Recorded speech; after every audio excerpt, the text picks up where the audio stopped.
we're live, and I'm not getting feedback of myself speaking, which is hideous. We are about to do something quite brave. Well, to be fair, I'm not. Mav is. So last time we spoke, I showed you 54 words, and I said to you, oh, these 54 words are amazing. These 54 words can help you unlock self-discovery, self-awareness. They can empower you as a manager to have really cool conversations with your people in a non-judgmental way, in a way that's in the hands of the employee, which is like if you ever speak to a coach, a well-being coach or a life coach, the peak performance is when you don't add anything and everything is brought out from the person who you're speaking to.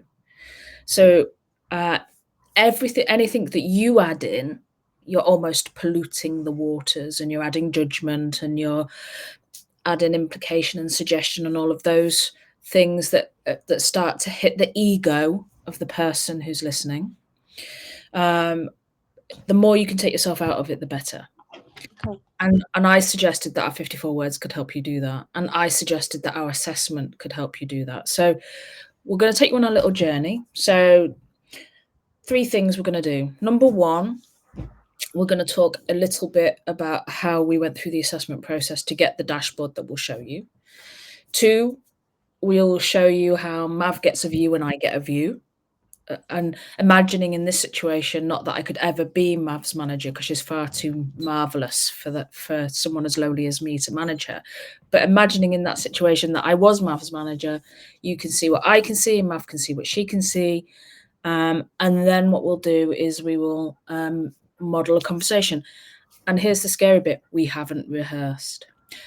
Because rehearsal would make it really orcs, because we'd then be trying to remember the really juicy bit that we got the last time.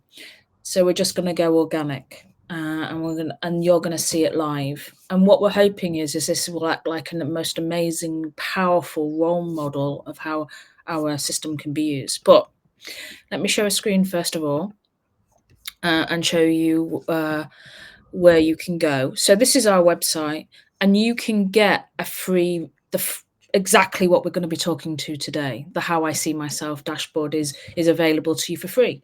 So we're not even going to ask you to buy anything at the end of this. We're going to go say, go give it a go, give it a try. So if I was to click there, it would send me to a sign up, and it would ask me then to start doing an assessment.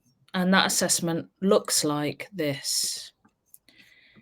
Mav, how did you go with this? What were your thoughts when you were going through this? So there were some really obvious that were in my vocabulary and was language that I was used to using. So words like authentic, confident. But actually, others that I'd obviously heard of them before, but I hadn't thought of them in the context of personal reflection or application. So it was really useful to have the learn more boxes to give me associated words with that actual word so I could think about it in the context of me and give myself a ranking based on that extra information. Yeah, gracious was one of those for me. I've never really thought of myself in that term, using that term before. So I really had to go to the learn more button, and maybe, I mean, the synonyms didn't actually help me that much. Courteous did, because I do try to be that. But that sense of going out into the world polite, that one was. Yeah. One thing I did notice is how easy and quite fast it is, really. It didn't take me, even though there was like some words I had to go a bit more in depth with, it didn't take me more than 20 minutes to do it. And I actually enjoyed the process of self reflection as well. Did you just notice how I put forgiving down at the very growth opportunities? That's the self-forgiving. But what I'm doing right now by talking to you and going, how gracious am I? Well, I can actually be a little bit rude. I know that about myself. I just get impatient and I forget myself. So I would probably do that for that. But that self-talk that I've just done is really quite powerful. I don't know about you, but by the time I got through the end of it, I actually felt a good degree more self-aware just by doing the process. Never mind Yeah. And I think I already had in mind several things that just from that reflection process that I wanted to work on, regardless of what the results gave me. I'd become immediately more mindful of things that I wanted to work on or that I saw as growth, or I'd reinforced that, yeah, I'm quite good at that, and give myself a little pat on the back as well. Yeah. I mean, and there are words like excellent, like that's on the screen at the moment, where you're like, can I really declare myself excellent? I don't think I'm rubbish, and I don't really want to say it's an out and out strength, because I can always be better. And then where you're caught in between like that, you've obviously got this middle button. And it's also interesting how I was then very self-critical of myself right then, potentially, who knows? But obviously our system has ways of dealing with that self-perception as well. So, and to giving you a good reflection back. Now, that's the assessment that you do. And then, Mav, do you want to show what you got from your side of things? Yeah. So just to reiterate, the process Racheal and I both just talked about is completely done by yourself. You don't do that with anybody else in the room. And then I'm about to show you the personal dashboard that gets unlocked, which is again personal to you. And let me just share my screen. Hopefully you can see that. I'm going to collapse all the menus just so you can see that when you first enter, you land on this page here. And hopefully if I start sharing my screen, yeah, everybody can see that. Okay. So yeah, I'm taking it into this page, which is again a summary of the 54 character qualities by their category that I just reflected on in the assessment. And it's probably worth saying that the dashboard unlocks after we receive the 360 feedback, which is the feedback from the crowd. And we are going to focus on one particular area of the dashboard today. That's not quite true for the free version. Oh, yes, I do apologize. Yeah. The free version, you get this dashboard opened. You just don't get you don't get the rest of the menu until you go pro. But the how I see myself is the one that we're focusing on today, and is the one that can begin this really powerful conversation. Yeah. Sorry about that. I misspoke. Awesome. Okay, so I'm in how I see myself. So the first thing I see is my power map. Are we going to talk about that today? There's a power map session later on, because the power map is, as it suggests, powerful, but it's not the most interesting starting point for when you're new to this. So we're going to start lower down on the screen. And it's here as well. Okay, so we'll come back to that. So I've got a summary of my strengths, and I guess I've got a tab for growths as well. So what does this tell me? Indeed. So before we get into that, Marvin, before we get into the juiciness of your coaching session that we're about to do, if you could stop sharing for a second, I'll show the view that I get of this, because it's really interesting. Because as I'm set up as Mav's manager on the system, I get my team status. So I have team status for these 6 wonderful human beings. And as you can see, Mav is at the top of my list because she is awesomeness personified, with her 18 pieces of feedback that she collected. I don't know 18 people, so I find that bizarre, but it's amazing. And what I can do, so that tells me how engaged my people are with all of this, and I can click on Mav's wonderful name over here, and I get Mav's learner profile, and I get her top 10 growth, top 10 strengths. I get her power map, which will load, and her action map and her actions. So I actually I can see this and prepare for my session before I get to it with Mav. So I feel like I know what might come up. But the point of this is for Mav to be in control. So Mav's taking back control. So we've done the first 2 things. We've shown you the assessment and the power of the learning that's in that. We've shown you how Mav gets a view and I get a view. So we're both coming to this prepared because we've both had a good look at the dashboard. So here are Mav's top 10 lists of strengths. The larger the circle, the bigger the strength. And because I'm old, I'm going to have to put glasses on because that be there quite tiny. So Mav, talk to me. That big circle, that big pink circle, Empathetic. empathetic and kind is Yeah. I can see next. So talk to me about how those show up in your work, the strengths. I think I have learned over time to become a good listener Mm-hmm. and to be empathetic to the fact that we are all humans and we have a life outside of work that can sometimes impact how we feel in work, and that if you try and put yourselves in the shoes of another person, then you can make allowances for good days and bad days, and also just affords you more opportunity to show kindness. So for me, being empathetic and kind go hand in hand. They're quite harmonious character qualities. So they're two things I always try and live by, just in life generally, not just at work but outside of work as well. Fair, and I can testify to that. How do you think it shows up in your daily behaviours? um I think, oh, that's a good question. Mm. uh I think it shows up by the fact that I have good relationships with all of my colleagues, and that they probably find me quite easy to talk to, because I do try and give them that listening ear and can imagine how they're feeling about something. And it brings success because how does that bring? Um, I think it just creates a more harmonious workplace and fosters good relationships, a nice culture of openness. Yeah, there are no downsides, I think, to being kind and empathetic in work. Cool. I could challenge that. Okay, please do. In what are there any situations where, because these strengths are not about moreism, Yeah. it's not about the more the better, because to an excess they can become vices, can't they, as well as virtues.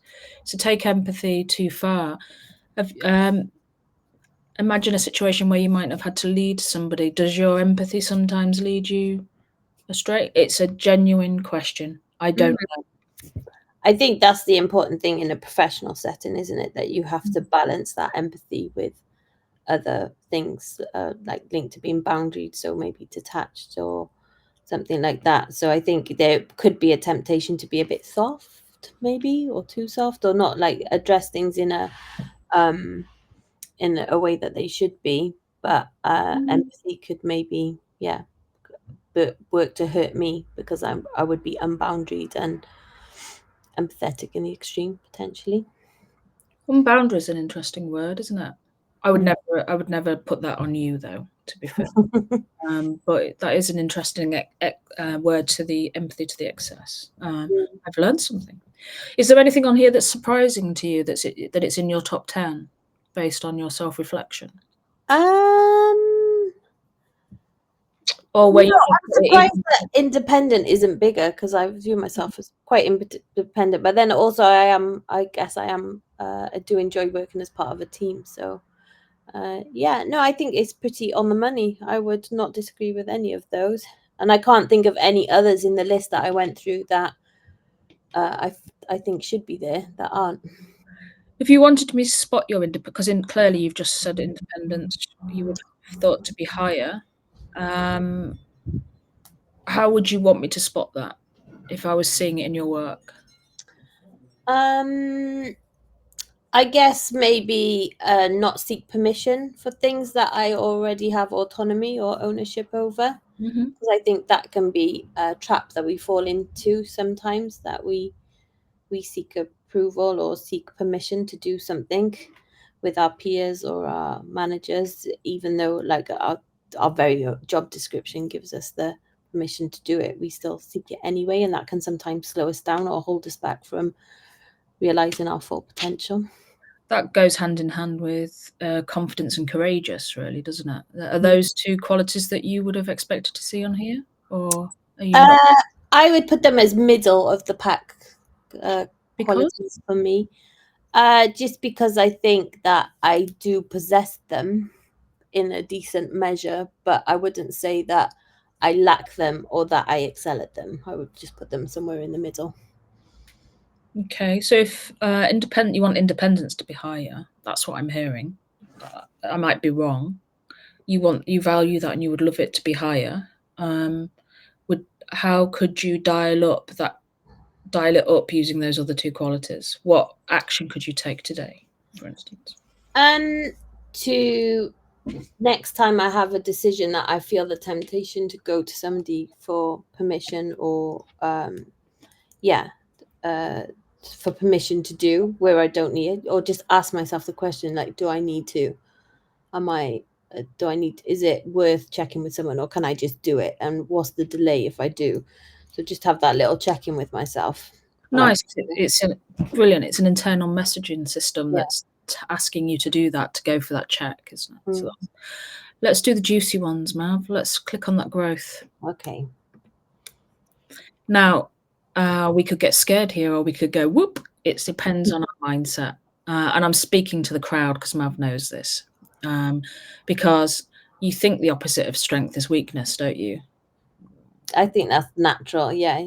Yeah, because we live in a binary world, right? But we also know now that the world isn't that binary, and it's a lot more concept and nuanced. If we want to develop, we have to find the things that we need to learn. If all we ever do is lean into our strengths, we never improve ourselves. So this is not some politically correct use of language. I promise, Mav. I promise the world who's watching. This is not politically correct. This is genuine, and we stole it from Brené Brown, who believes in growth opportunities to grow are the things we should be looking for.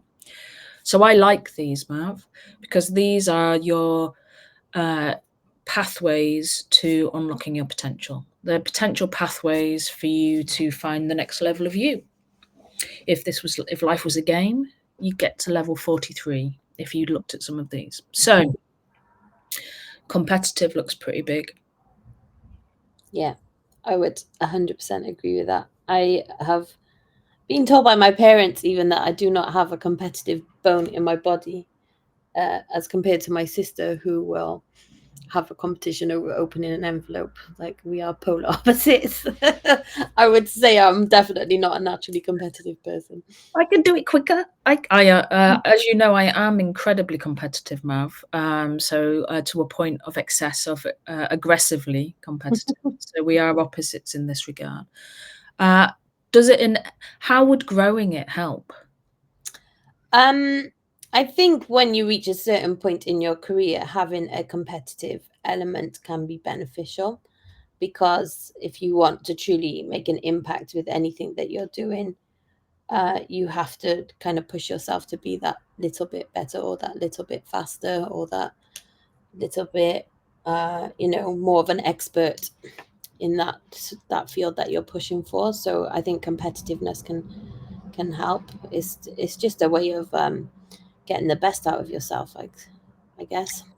Yeah, I mean, it's one of those. I mean, I'm just going to reflect something back at you, which is you viewed competitive through the lens of your sister, and a minute ago, and your sister views competitive as competition with another person. Is that fair? And Yeah. against another person. What you described was something different, though. Yeah. No. And I think I probably mix it all up together, because I've probably avoided competitiveness in any form, whether it's like in a family form or in a career form, because I've always viewed it as being pitted against another person, which I view as a negative thing. So I probably would have actively avoided it as an area of development. Is that where your empathy comes in, where you don't like hurting other people's feelings? No, sorry, I was about to give you my judgment, and that's not what we're here for. I stopped myself, Mav, but you finished my sentence. No, it's true. Because these things, our strengths trade off against our growth opportunities, don't they? So if all the time we're feeling bad for the other person for losing, we're not going to enjoy winning, are we? Yeah. So that's cool. Yeah. I don't have that win at all costs or whatever it takes mindset at all. I'll just be like, if you really want to win, then you can win. I'll just do my best. You see, yeah, it's not about me. It's all about you. Shh. I'm just interested in the word competitive because it's such a word, and this is the benefit of our 54 words. Just to step outside that, which is the bit I'm noodling on. How we can have different perceptions of and values attached to these words, because these are all values-driven behaviours. So it's always interesting to get to the nuggety centre of what we actually think that word means. Yeah. Is there anything surprising on there, Mav, that really goes, ugh, I don't think that's a growth opportunity. I think I've already got that as quite a strength, or ugh, I don't think that's a growth opportunity because that won't actually help me? I would agree with all of them. I would say apart from strategic, because I actually think I'm naturally quite a strategic thinker. So I'm surprised that it's a growth, albeit a smaller one by the looks of it. I would have thought it would wind up, even if not in my strengths, but somewhere more in the middle of the pack. So yeah, I'm quite surprised to see strategic in there. I was surprised to see that on your list of growth opportunities. When I looked at your dashboard, I just went, no, and I was gonna challenge you to think what that meant. So let's do that. What does strategic mean that meant that you might have gone lower down? I think at the time when I filled out my self-assessment, I felt like I didn't have power within my role to make strategic decisions. And so I probably was feeling stifled in my ability to behave in a strategic way in relation to the impact I felt I could make if I had been empowered to be more strategic with like a role in terms of decision making and things. I can hear from the way that you're speaking that you think that's changed now. Yeah, definitely. It's changed a lot. Even in the I think I did this. We're looking at an assessment I did in February, and so a lot can change in 6 months. So yeah. Indeed, and you have actually got much more of a 10,000-foot view of the company now. I would say, is that fair? Yeah, 100% correct. Cool. Now, that's a really important thing about this, is that this is a moment in time, as are all assessments like this, to be fair. And how you feel at that time, or the context in which you answer the questions, is as important as anything else. So I'm talking to the audience now, Mav, not to you, I promise. So the idea now being that we can explore the changes in our organisation that has meant that Mav has gone from feeling stymied and stifled in that role to one now where I suspect you'd probably twist that around to be a strength. Yeah. I would certainly view it that way. Definitely. Cool. Let's scroll down, because these bar charts are super powerful. Let's have a look at these. So this. Oh, scroll back up. Oh, sorry. I feel it. Scroll back down again. Slowly, and stop. Yeah. So if you go back to the overview, and let me just explain to the viewers what they're seeing. Yeah. So this is Mav's, as the word suggests, overview, and her biggest area for growth is in the impact qualities, according to her February self-assessment. And her highest qualities are in the interpersonal, which we're already starting to get that feel for, in the personal qualities. So as a manager, I might sit back and go, Mav is a wonderful team player. Mav is performing brilliantly within that role. And there might be an area for development in some of the leadership qualities of nurture and impact. So it might be that Mav is showing excellence in her role and now deserves some development from me as her manager in those qualities that would mean that she could aspire to the next level in her role. She doesn't need that. She's already got them. She was just having a grumpy day when she did her assessment, clearly. Click on the personal for me. Sure.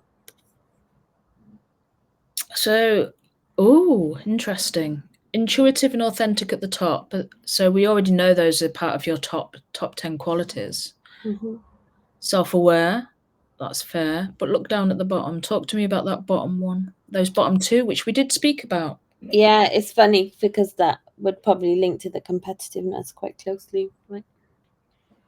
And also to your desire to challenge maybe sometimes other people's performance, maybe. Yeah. Offering judgment, I shouldn't. Interpersonal. I sometimes. What does empathetic and kind, we knew. Interesting. Humorous and grateful down at the bottom. Talk to me. Yeah, I'm upset about that one because I think I'm hilarious. I always find you very amusing.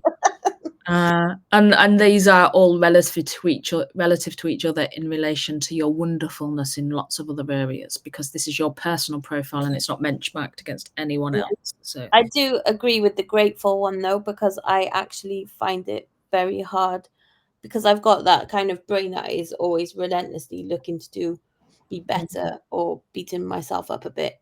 That is definitely in my nature. I find it hard to sometimes practice gratitude to others, because I hold myself to such a high standard that I sometimes forget to just acknowledge gratitude, even being grateful to myself, but also be grateful to others, which might sound like it is a contradiction when you're empathetic and kind, but sometimes it's the practice of gratitude that I forget. So I think that's definitely a growth for me. So talk a little bit more about that gratitude. So I was hearing a lot about the fact that you weren't grateful to yourself and for the efforts that you put in, and I'm glad you acknowledged that. That was awesome. I was about to ask about that. Is it the act of saying thank you to somebody in the moment, or? No, because I think, like professionalism means that you're always there with the P's and Q's. I think it's just taking it, because my brain is always like, oh, and then we can do that, and then we can do that, and then we can do that. Sometimes it's just like carving out the time to pause and be like, okay, who can I express gratitude for? Because they've actually already worked really hard to get to this point. And obviously, we do always want to improve and we do always want to get better, but we should also honor what has already been done. And so I think it's probably the time, the mindfulness to stop and practice gratitude in a specific scenario outside of just general day-to-day niceties and pleases and thank yous. That's really smart, because it's the basis of a really good culture, right? Is moments of recognition and validation for work done rather than just expecting it the whole time. Yeah, and I know how much better I feel when it's done to me. So, and how I notice it when it doesn't happen to me. So I think, yeah, I've got to eat my own food on that one. So let's park that one for a minute, but that could be a potential action we take away from this session, right? That in the next few months, you might every so often stop to make a really conscious effort to offer gratitude and validation to somebody. But there might be something better in this. So let's go to the next one, because we did note that your nurture and impact. Yeah. You're like me. I have excellent down at the bottom. What happens if you focus on being more excellent today, Marv, other than you driving yourself into the ground? Talk to I me. think that will always be there for me, because I am just that person that always wants things to be better than what they are. I wouldn't say like a perfection. I've made peace with the fact that perfectionism is the enemy of done.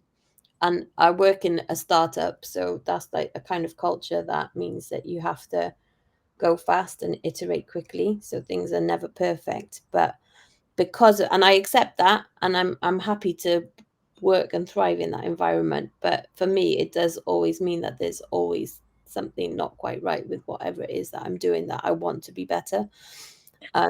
Okay. Remembering moreism is not wrong, but it's not desirable No. for well-being, and balance Yeah. is, cool.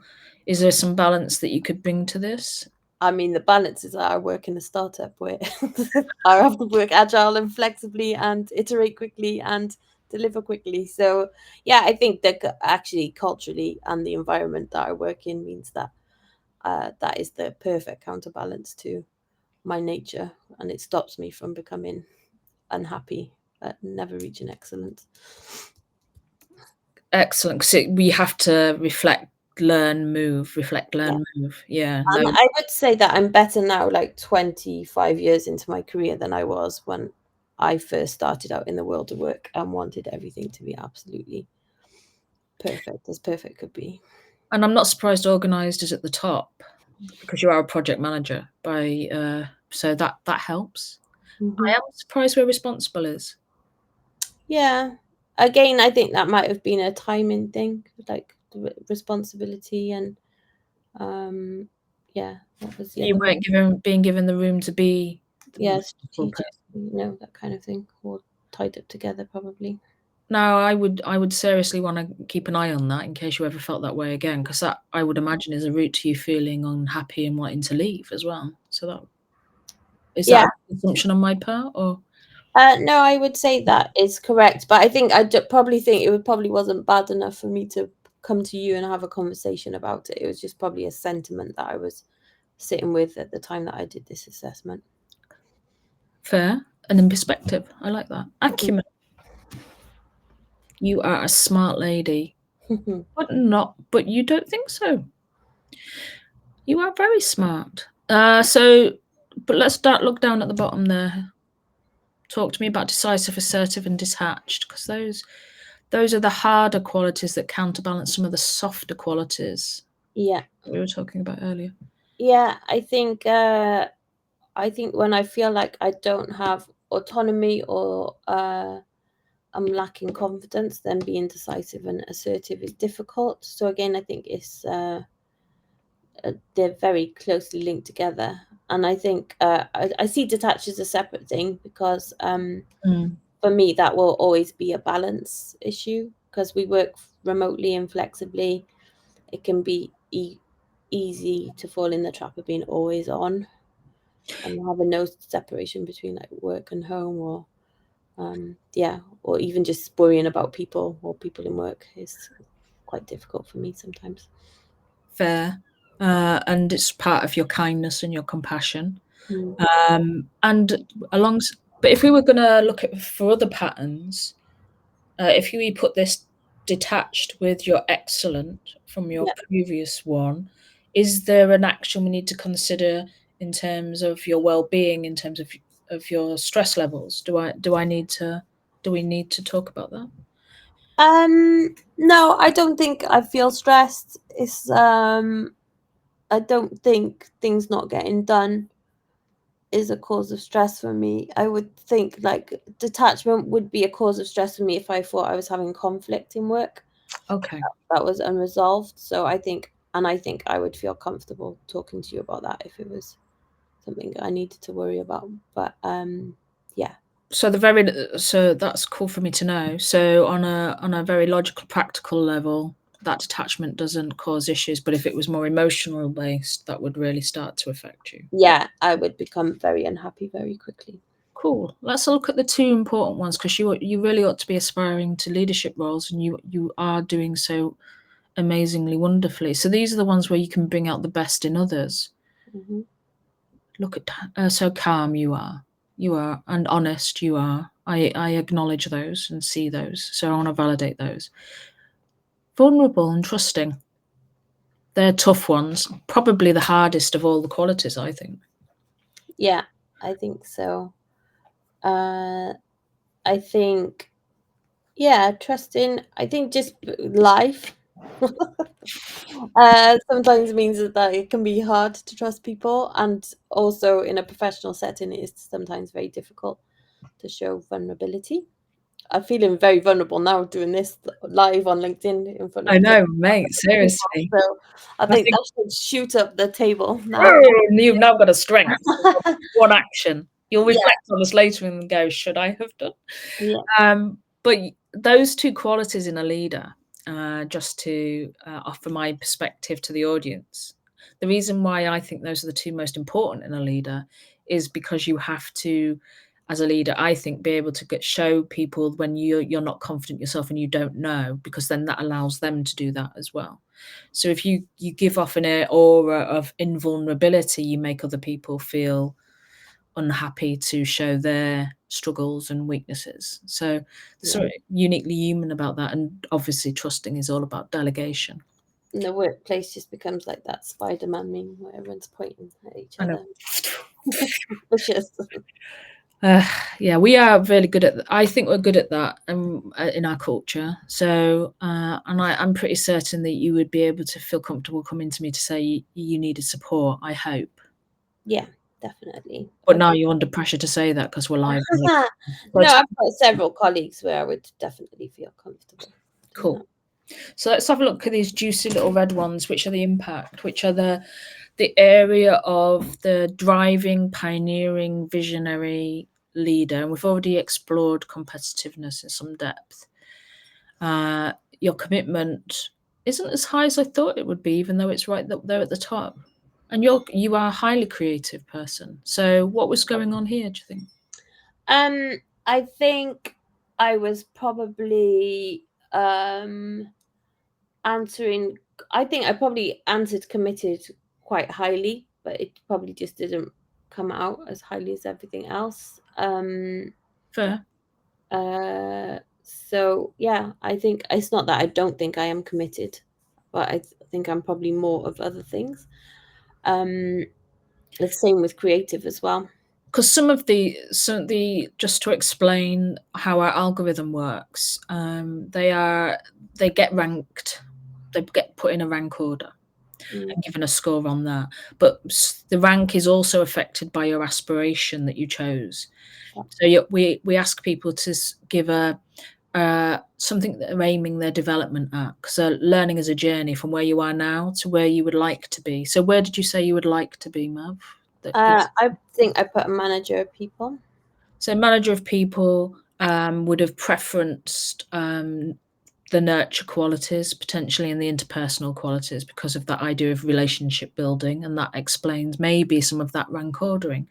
But what that does is by viewing that in that culture, the leader options may have given you more credit here. Fair? Yeah, I think so. All right. So we've talked it through. We've explored lots of ideas. I can take my glasses off now because I don't need to see little words on the screen, and I can be vain and old. The final two questions. Number one thought that's come out of that. Number one reflection that's come out of that for you. That's most important in all we've talked about. Just that it's a nice conversation to have with the manager for a start. It feels like we're talking about the right things rather than task level jobs. So I wish during my career that I had more of these types of conversations with managers.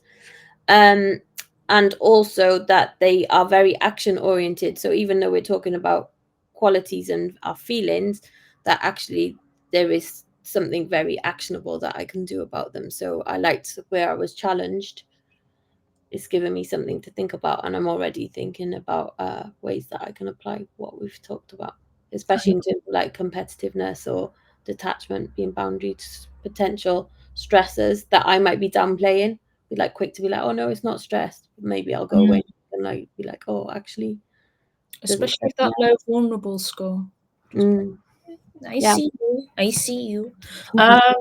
So that's question number one. Question number two is that actionable bit. So if you're going to commit to anything, because you can't commit to everything from this conversation, that's impossible, and you'd overwhelm yourself. Okay. What one thing, just one really small thing that you might try between now and our next conversation? I think I need to give some thought as to what my actual stresses are. That'd be maybe a self-awareness piece on what causes me to become stressed, especially maybe in a work setting, if there is anything. Maybe there's nothing, but I need to think about it because it could be something hidden or something that I'm just glossing over. So I want to put some time into that. There was an interesting pattern there that was worth looking at, I think. I mean, that pattern of excellent, detached, and vulnerable, all sitting down in the growth opportunities, is certain. And that's the beauty of the data that we present, is that we take your self-assessment and then present it back to you in a pattern that helps you ask questions like, I wonder if there's something there that I've pushed down, or something there that I'm not really aware of. So that's amazing. So my invitation to everyone here is give that a go. Give it a go, because it's a really powerful way, and do it better than I just did, because I get too involved, and I quite like noodling with people. And the more you can get the other person to speak and the less that you are part of the conversation, the more successful and powerful this process is. Yeah, and it still only took 30 minutes, so it's not hours of your time. A 30-minute conversation can produce really amazing insights and outcomes. And the next stage would be to invite that person to go find their hidden strengths and their blind spots. So Mav has just had reflected back to her own self-perception, gone through a learning process herself in terms of self-awareness of going through that assessment and then seeing the patterns reflected back, which is powerful. But we all know those who love learning, it's the bits that we can't see and the bits that we don't know that's really going to drive us forward. So the next time you meet us, we will be looking at the gaps in perception between the 180, the self-reflection, and the 360, which is the peer assessment that comes into our platform and shows you those gaps. But thanks for that, Mav. Thanks for being vulnerable. Thanks for trusting me. You do amazingly. And I hope everyone who watches this has been inspired to go away and give it a try and to talk to each other about who they are. Yeah, and apologies for the technical issues at the start. We'll get a copy of the recording to anybody who missed anything. Thank you. Bye, everyone.